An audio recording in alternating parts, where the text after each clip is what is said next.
ফিনল্যান্ডের প্রথম আকাশচুম্বী ভবন আর শত বছরের পুরনো ইতিহাসে ঘেরা আজকের পর্বে আপনাকে স্বাগত জানাচ্ছি।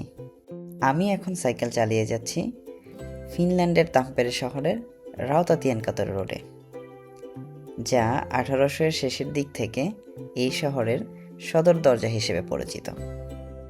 এর নামের আক্ষরিক অর্থ হল রেলওয়ে স্ট্রিট।